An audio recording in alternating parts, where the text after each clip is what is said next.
Hey everybody, we're back in the shop again, trying to get these axles finished up. I am waiting on one piece. It's the hose that goes from here up on the front, and the same thing on the back, goes from the axle to the frame. Just waiting on those two hoses. I didn't realize I was out of them, so I got more on order. Should be here in a couple days. Here's the front with the brake lines on it. Now I'm going to go over today one more time. I've been over it a couple times. I'm going to go over one more time carefully how to get your hubs on there.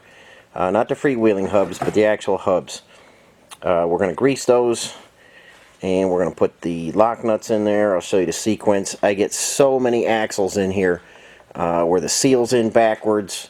The lock nuts are screwed up. The last one I took apart, which was right over there, there was no seal in it, and there was one nut. It was missing two washers and the second nut. That wheel would have came flying off in no time. So I'm going to go over that one more time, and I am also going to go over the rear hub installation. Let's take a walk over to this bench, and I've got this axle, hub, and key, and that's ready to go. If you've been following along this axle build, you know that one of the axles, I think it was the left side on the rear axle, the Dana 41, the guy had put the key in the wrong direction, split the hub. And then when I was pressing some hubs,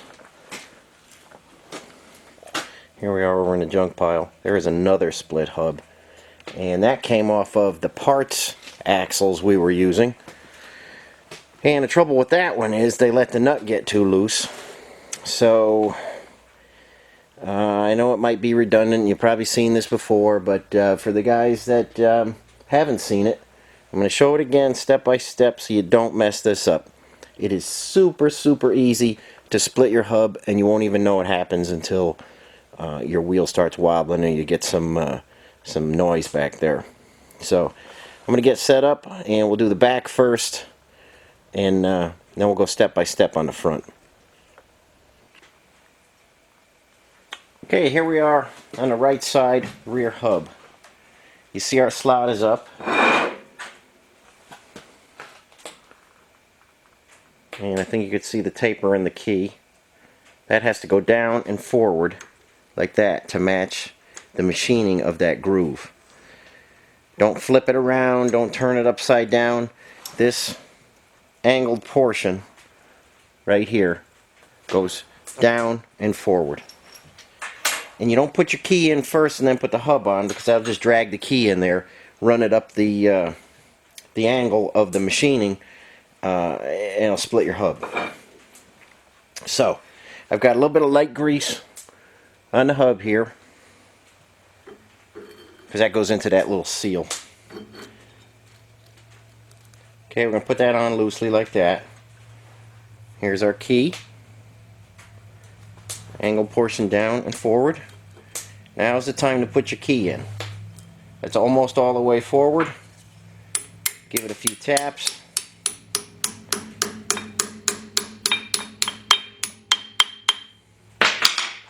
Now, that key is going to move forward in sync with the hub. Put your washer on, you put your nut on.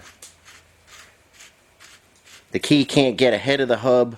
Everything's going to go on as a unit. And that's what you need. You need that to go on as a unit. The hub and the key will be pushed forward at the same rate, and one won't outrun the other, and the hub won't split. That's the only way you can really get the hub on correctly. Be conscious of the way the key goes in. Put the hub on, slide the key in, put the nut on. This nut, and I get a lot of questions about this, minimum torque on this nut is 150 foot-pounds. If you're not lined up with your cotter pin hole, you take it to the next slot. Don't loosen it, tighten it. You could take this up to 200 foot-pounds if you have to. It's gonna torque to 150, and then it's gonna get, pretty difficult to get it to the next slot. But don't loosen it, just tighten it. This is much easier when the axle's in the vehicle. You put the tire on, put the wheel on the ground. It's easy to torque. Right now we'll block it up and stuff and take that to 150, see where we are. If we're not lined up, we'll take it to the next one. Might take 175, might take 200 foot-pounds, but whatever it takes, minimum 150, and then take it to the next slot. If it lines up at 150, that's perfect. If not, take it to the next one. So that's basically, it seems very simple, but out of every, say, 10 axles I get in here, I wind up with 7 or 8 split hubs. Keys are in backwards. Guys do brake jobs, don't pay attention. The key goes in backwards or upside down. Next thing you know, we've got a split hub. It just costs more to do the job. Don't split your hub. They're very easy to split. If you had that key in there backwards and you were going to tighten this down to 150 foot-pounds, it would split your hub. You wouldn't even know it. You wouldn't feel it. You wouldn't know anything. You drive it, that split would open up. The hub would get loose on here and start rattling all around, and you've ruined your hub. Be conscious of how you're putting that on. That's how you put the rear hub on. There's no other way. That's how you do it. And I hope you guys, you guys that didn't realize how to put a hub on, pick something up. If you've been doing it correctly, that's good. But there just seems to be so many people that are putting them on incorrectly. So that's that one. I'm going to torque that up. No need to show that. I'm sure you guys know how to get to 150 foot-pounds. Next, we're going to go over to the front axle and get that front hub greased. We'll put the seal in properly. It's amazing how many seals I see come in installed backwards. We'll talk about the seals. We'll talk about the lock nuts and bending over the washer and stuff. Seems to be a lot of questions on that. I'm going to go over it step by step again, and I'll be on that next. I got to reset up the camera, and I will meet you over there. Okay, here are the 2 front hubs on the bench, and we're going to get these bearings greased up and get everything going here. Now, if you look inside that hub, I don't know if you can see it, but there's a little recess in here. And what you're going to do is you're going to get some grease in your hands, and you're going to fill up that whole recess with grease all the way around there on both hubs. And then we'll grease the bearings, and we'll do the back one here, the inner one, and we'll put the seal in, and we'll go over, stick them on there, put the front one in, put the nuts and the washers on there. So I'm going to get some grease out, and I'll try and show you. My hands might get in the way, but I'll try and show you how much grease goes in there and a proper way to grease these and get them torqued properly so that you don't have any wobbly wheels or too tight a bearing or anything like that. So let me get a few things out, and I'll get some stuff set up and be right back with you.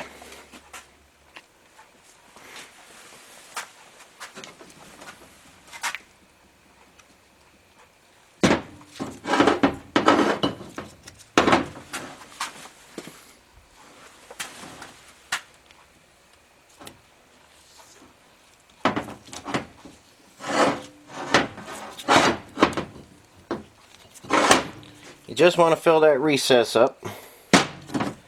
Doesn't take too much. Run your fingers around there. Make it nice and flush in there with the rest of the housing.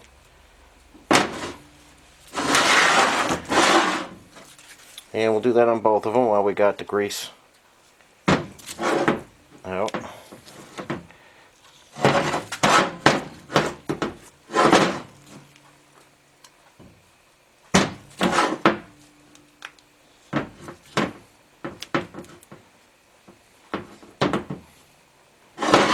Okay, when that recess is full, that's the proper amount of grease that you should have inside the hub.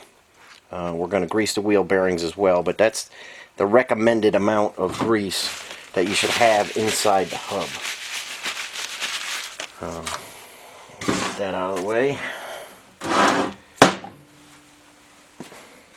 Okay, there's my bearing packer. And I've tried just about every kind of bearing packer out there on the market, and this is my favorite. And you just stick the bearing in there and give it a squeeze.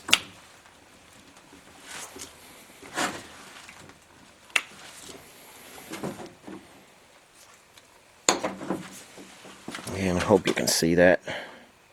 The grease just fills in all in between the bearings here. You can see it squeezed out. And it's easier than packing it in by hand, you know, throwing grease in your palm and smacking the bearing around. This is much easier, and it gets the exact amount of grease you need in there.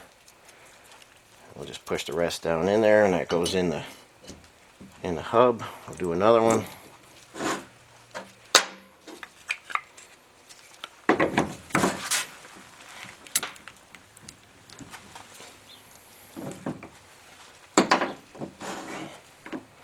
And you can see the grease comes squeezing right out. So it's just my personal preference. I like this one the best. I think I had this one a long time ago from the Mac tool dealer. But you can find them anywhere. There's no name on it, I don't think. But you can find them online. It's a very popular kind of bearing packer. You'd be real happy if you do a lot of bearings. Okay, my hands are a mess here, so I'm going to grease the other two bearings, and I'll pull my gloves off. We'll set the seal in there, and I'll be right back with you. Hang in there. Okay, there's our hub. We got our bearing in there, and we're going to put the seal in there. Now there's your standard seal. It has a spring on the back of it, and it's amazing how many times I get these. I pull axles apart and I see the seal installed like this with the spring to the outside. That's the incorrect way to install it. You want to install it with the spring towards the grease. Anytime you have a seal and you're not sure which way it goes, and it's got a spring on it, the spring always goes towards the oil or the grease. So in this case, we've got the grease in the hub. That goes on like that. Now another thing, when you bang these in, sometimes, depending on the seal and the quality of the seal and everything and the tightness of the spring, sometimes that spring will jump right off there. You get a little shock with a hammer, spring goes off, gets all mixed up in the works. Take a little bit of grease, and in 3-4 places, just smear some grease in there. That grease is going to hold the spring in. I know you've heard me say it before, but like I say, you'd be surprised how many axles come in with everything done wrong on them. Just trying to have you guys understand the right way to get your seal in there. Pick up a little grease, put it right around the rubber lip there, so that it has some nice grease on the bearing surface when it goes on the spindle. And then just lightly tap that in. You don't need to beat on that like an animal. Just bang that right in. The proper location for that seal is flush with the hub. Clean that off so you can see it. That's flush with that hub. Don't go driving it deep in there. You need a little space between the bearing and that seal. That's going to get right on the spindle surface and seal that grease from leaking out into your brakes and stuff. So we'll get the other one going. Like I say, just take a little bit of grease. Just drop it in a few places. And we know that spring isn't going to jump off there. You know, guys will bring me axles and stuff. They'll have put their inner axle seals in, or their rear axle seals in there, and it'll be leaking, and they'll bring me the axle and they'll want to know what happened. And I usually find that the spring has come off the seal, and that's just enough to let the oil come by. So don't forget that little step.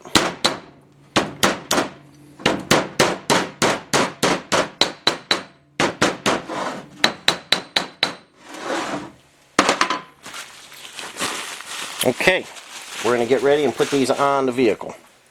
I'll reset up and I'll be right back with you. Okay guys, we're over at the axle. And I put all right-hand studs in these hubs, so it doesn't matter which side goes on which. They both got right-hand threads on them. So we've got our bearing in there, we've got our seal in there. slide it over the hub, and you'll feel it sit right on the seal surface. There goes our outer bearing. I'll try and stay out of the way here so you can see. Okay, now we got both bearings in there. This is where I usually see things go wrong. That's your first washer to go in. It's flat, it's got a little tab on it to go in the slot of the spindle. That's going to go on there. Then you got a nut that's going to go on there.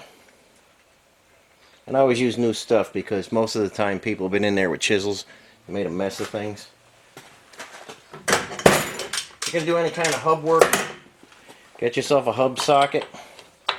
You can get this at any of the Jeep part suppliers or any, bigger auto parts stores. It's necessary because you can't torque your wheel bearing properly if you're trying to do it with a chisel. So get yourself a socket. They're not expensive. Now this first nut is going to get torqued.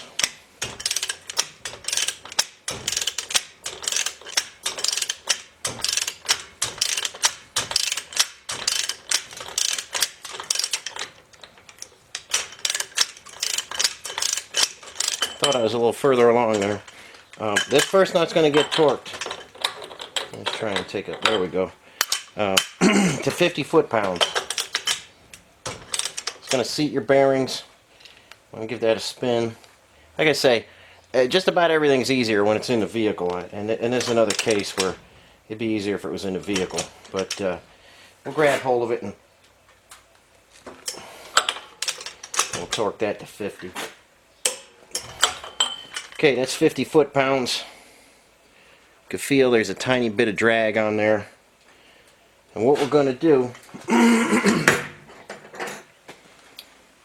if that's your nut, you see it's got 6 flats on it. We're gonna loosen that one flat. So if we got it like that, loosen it 1/6 of a turn. And that's going to set your preload perfectly. Like I say, that's got a little bit of drag on it, and that's what you want. You want a little bit of drag when you tighten that down. Loosen it, and then we'll continue on from there. I got to go grab a different ratchet, and I'll loosen that 1/6 of a turn. Hang in there.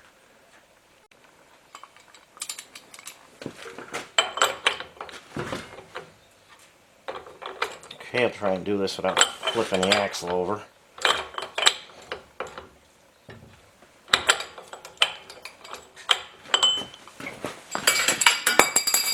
Hang in there, I'm dropping everything. Much easier when it's in your vehicle. Let me try and get it from this angle where it can hold the axle.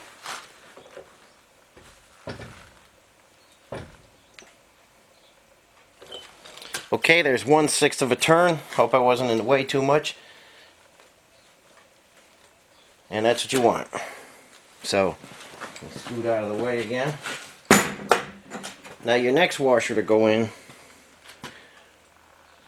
is this sheet metal thickness kind of washer with a bent tab. Doesn't really matter if you put the tab under or which way, it doesn't matter. That's going to fit in the slot.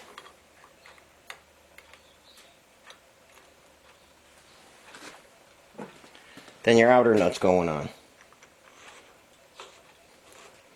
That's the sequence. You put your washer, you put a nut, you put another washer, and you put the final nut. It seems simple, but it's always, you'd be amazed what kind of axles I open up. It's always in there wrong, or washer's missing. Some people just put one nut. Don't do that, you just wind up in trouble. You take this outer one now, 50 foot-pounds. There it goes, it's 50 foot-pounds. Now that is a properly adjusted hub. And the thing about hubs you got to remember is, back in the day you bought a Jeep and people did maintenance on the Jeeps. You can't expect this hub to last, 100,000 miles without any service. So, after a couple thousand miles, you're going to want to adjust these again. Take the nuts off, retorque them, clean them out, put new lube in them. The recommended repacking of wheel bearings on a new CJ2A was between 3,000 and 6,000 miles. So you got to stay on top of that. If you go through any kind of water, you got to clean those out and stuff. So start with new parts, new nuts, new everything, and you'll be alright. And the most critical thing we got to do now is bend that washer over this nut so it can't loosen. So I'm going to go get a bar. Actually, let me just grab one real quick.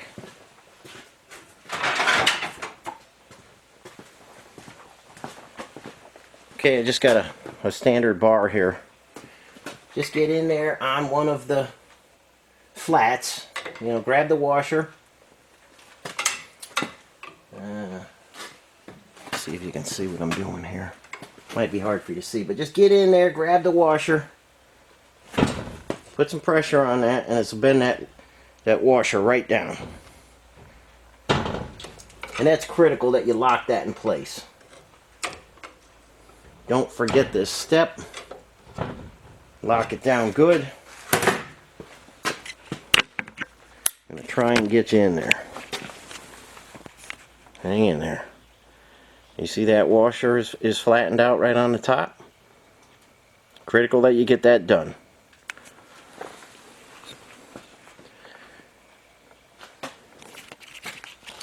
Okay, so those are the steps to properly putting your hub on. I'm going to get the other side on. And then the worn hubs go on. Let's see. And then that's it. Brake hoses came in this morning. I'll get those on. Get the worn hubs on. And these guys will be finished up. So let me get some things done here. And I'll be right back with you and show you the finished axle. Okay guys, got the axles finished up. Drums are on. I got some notes. I got this filled with lube, but it's good to check it when it's actually in the vehicle sitting on the ground so you know you got the right level in there. Brake lines are on. Brake hose is on. Don't forget the copper washer in between there, that's what makes the seal. And that's the rear end all finished up. Steering box is finished up right there with another note to add some lube in it.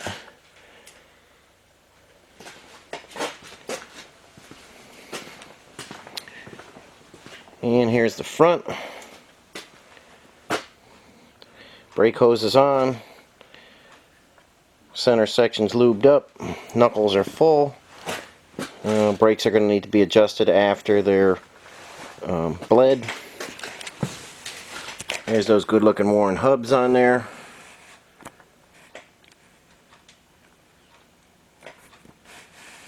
And I get a lot of questions about the bolts. This bolt right here, 27 to 35 foot-pounds. And be nice to your hub, put a little anti-seize on there. I had to drill 5 broken bolts out of these hubs. A little anti-seize in 27 to 35. These little guys right here. 50 inch pounds. Sorry, 50 inch pounds on these little guys. Right there. A little bit of anti-seize on there, do you right too. So, there's the axles. I hope you enjoyed following along on the build. Hope you learned something. And if you liked the video, hit the like button. Tell a friend. Subscribe to the channel. And I'll take you over to the bench and show you what else is happening.